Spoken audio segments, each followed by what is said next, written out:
Why do we suffer so deeply when life doesn't go the way we hoped? Or even when it does? This is part 7 of Cure Insomnia Naturally with Zen Stories for Deep Sleep. A 14-part journey towards stress relief, inner peace, and a life transformed. Tonight's parable, The Farmer's Wisdom of Maybe, reveals how loosening our grip on good and bad frees the heart from restless judgment. As you listen, you'll feel the edges of your worry soften, the constant measuring mind grow quiet, and the body sink into stillness where deep sleep begins. Next, in The Buddha and the Robe, we'll see how simplicity itself can clothe the soul in peace. And beyond all of these stories, in the final episode, lies a hidden bridge where everything you've been seeking comes into view. And if you feel moved, share a single word in the comments, a maybe of your own from today. In offering it, we weave our small uncertainties into one shared breath of peace, the farmer's wisdom of maybe. What if every twist of fate is neither good nor bad, but simply maybe? In our relentless quest for certainty and control, we spend an enormous amount of mental and emotional energy judging the events of our lives. The moment something happens, our mind rushes in to label it. This is good. This is bad. This is a success. This is a disaster. This habit of instant judgment is a primary source of our anxiety and suffering. When we label something good, we cling to it and fear its loss. When we label something bad, we resist it and suffer in our struggle against it. We are constantly riding a roller coaster of our own making, soaring with elation one moment, plunging into despair the next. But there is another way, a way of profound inner peace and resilience that comes from suspending judgment and embracing the vast, mysterious, and unpredictable nature of life. This is the wisdom of the farmer, a timeless Zen story that offers a powerful antidote to our modern affliction of worry. As you settle in to listen, allow your own judgments to soften. Let go of your stories about how your day went, how your life is going, how things should be. Create a space of open, curious stillness in your mind. Imagine a small, humble farm nestled in a valley, surrounded by rolling hills. The fields are green, the air is clean, and life moves at the slow, steady pace of the seasons. A farmer lives here. He is old but strong, his face weathered by the sun and wind, his eyes holding a deep, quiet calm. He lives with his only son, and together they work the land. One day, the gate to their corral is accidentally left open, and the farmer's only horse, his most prized possession, essential for plowing the fields and carrying goods to market, runs away. His neighbors hear the news and rush over to his house to commiserate. "Oh, what terrible luck," they exclaim. This is such a great misfortune. How will you ever manage? They shake their heads in pity. The farmer listens to their chorus of concern, nods slowly, and says only one word: maybe. The neighbors are perplexed by his calm response, but they go on their way, clucking their tongues at his terrible fate. A week later, the farmer's horse returns, and it is not alone. It has brought with it a herd of 12 wild, beautiful, and strong stallions.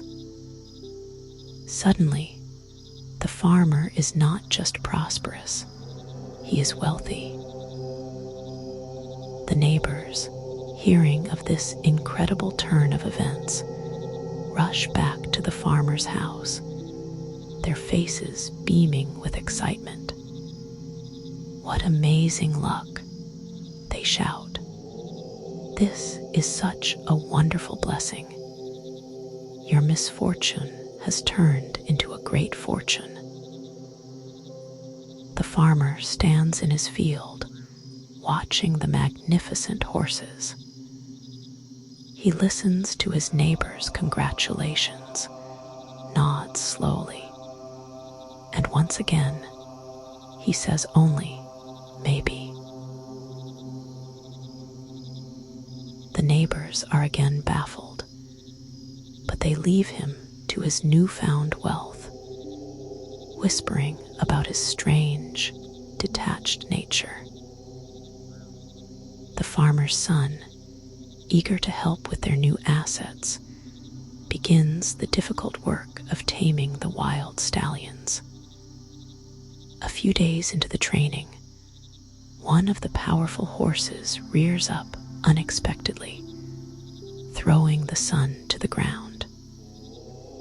The boy's leg is badly broken.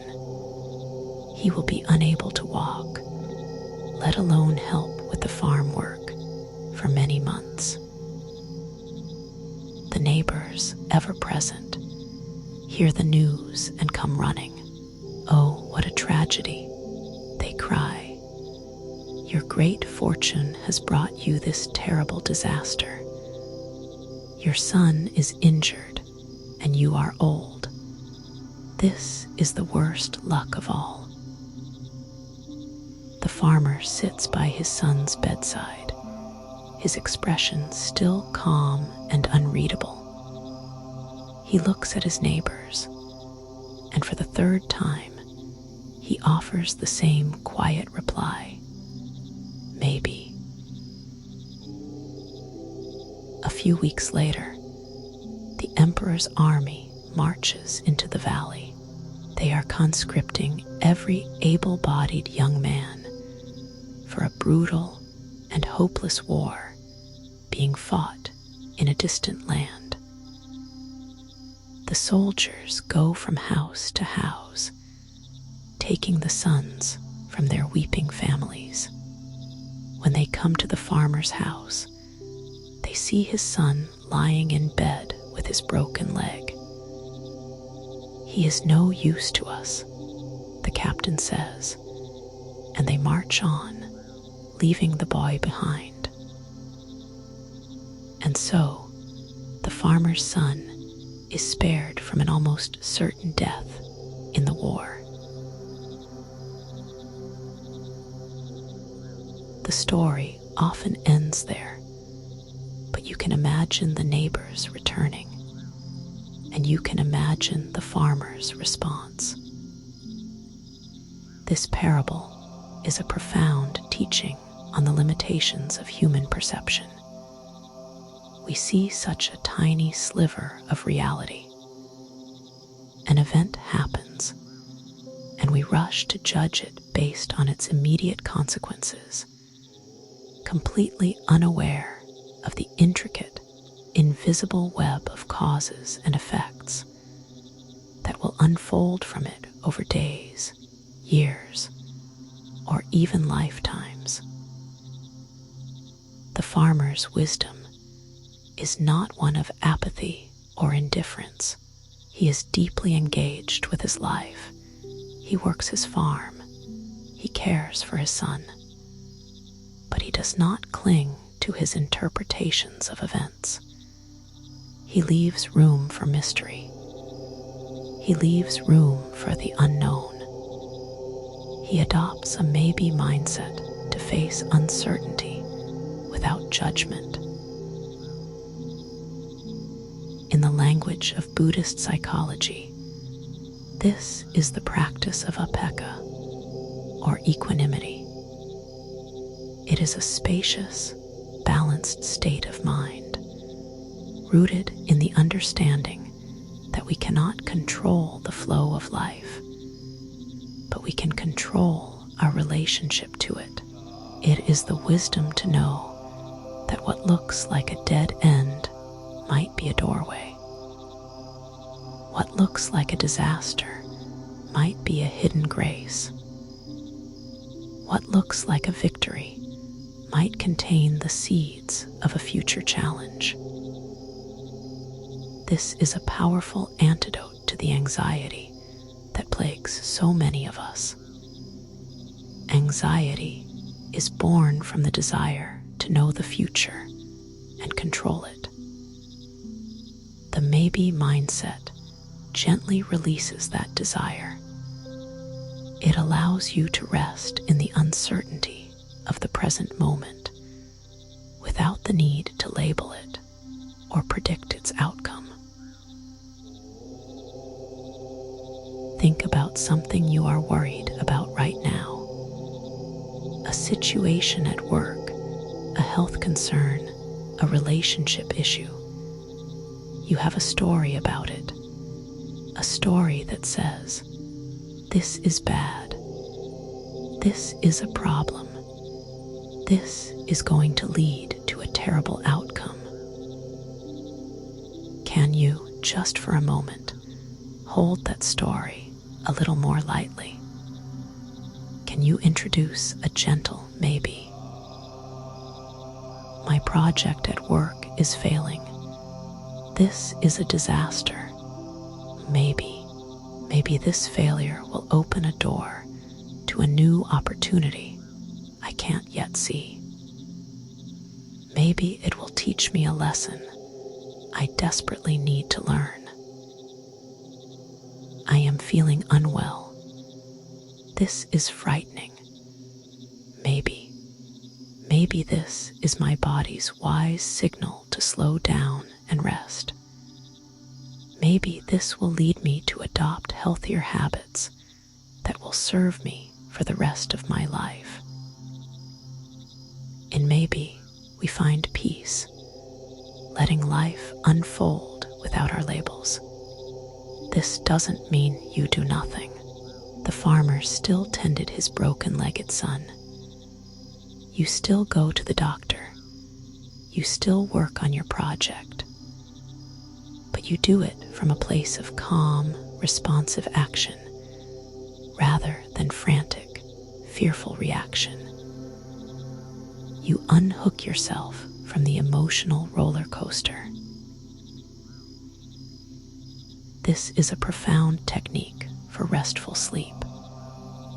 When your mind is racing at night, cycling through worries and fears, it's because it's caught in the trap of good and bad. It's trying to solve the unsolvable mystery of the future.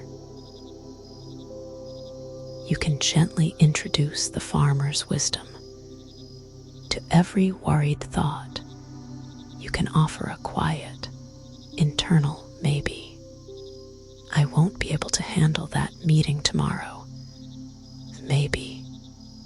I'll never get over this. Maybe. Things are falling apart. Maybe. Each maybe is an act of surrender. It's a release of the burden of knowing. It's a declaration of trust in a process larger than your own understanding. It is a way of saying to the universe, I don't have the whole story, and that's okay. And in that space of okayness, your nervous system can finally stand down. The fight is over. You can rest. And what of our actions within this unpredictable flow? If we release judgment, how do we know how to act, how to give, how to help? What does it mean to give without clinging to the outcome, without the labels of worthy or unworthy? In the parable of the Buddha and the robe, we'll discover how true generosity flows like a river, nourishing the ground where it's needed most, without calculation or condition. For now, let the word maybe be a soft pillow for your mind. Let it dissolve the hard edges of your certainty, your fear, and your judgment. The horse has run away. Maybe the horse has returned. Maybe. Breathe in the uncertainty. Breathe out the need to know. Rest in the vast, open, and peaceful field of maybe. The farmer's maybe drifts like a breeze, carrying us to the Buddha's open-handed gift.